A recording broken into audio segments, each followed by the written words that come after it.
the question should be put back, and pressure should be back on Chris Bowen and Matt Keane now, is why can't we build a power station? Quite. Like, what is the reason against it? Well, because tell us about climate change. Tell us about one power station's not going to blow the planet up. Where's the science that would say that? Tell us about the Isogo power plant outside Tokyo.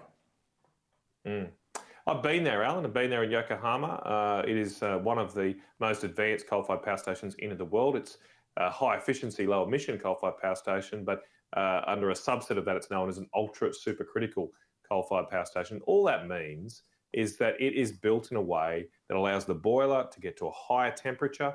It's built with advanced metals, with advanced concrete, and having that higher temperature means you extract more of the energy out of the coal than you would otherwise. They get efficiencies approaching almost 50% of the energy content of the coal, where typically the power stations here in Australia are less than 40%.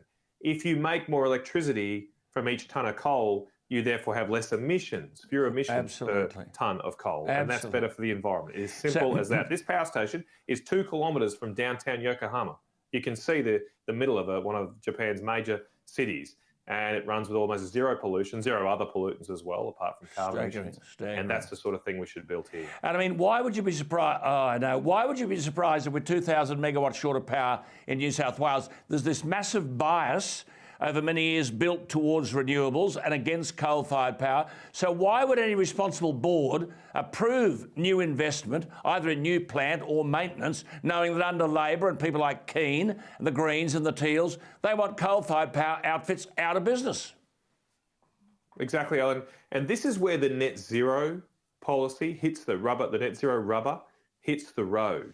Because I think a lot of people have been hoodwinked to think, well, net zero emissions by 2050, that's 28 years away. It's not going to affect my life today.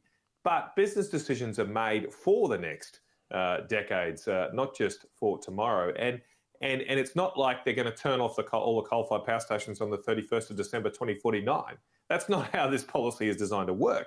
They're going to progressively shut them down over time. And so when you put a stop clock on someone's business, guess what happens? They're not going to invest in that business. They're not going to maintain it. And therefore, we get the kind of breakdowns we're seeing, and we certainly don't get the interest in building new ones. So if we want to solve this crisis, we've got to ditch net zero. We've got to get rid of net zero because your bills are going up thanks to net zero. You can't turn on your dishwasher at night because of the Soviet SARS in the Politburo in Sydney because of net zero. It is net zero that is causing these issues. And we've got to get away from that and actually build our country again, re-industrialise and use our natural resources for the common good. You are magnificent. Look, we'll leave it there. There's many more things we could say. I like just talking about communist czars. I mean, fancy having a bureaucracy like the energy regulator telling coal-fired power generators producing electricity there'll be a cap on the price they can charge. So in other words, provide the electricity at a loss. I mean,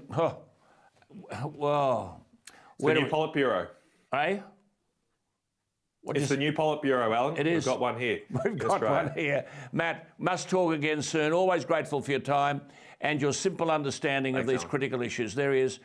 Isn't he a breath of fresh air? Senator Matt Canavan from Queensland.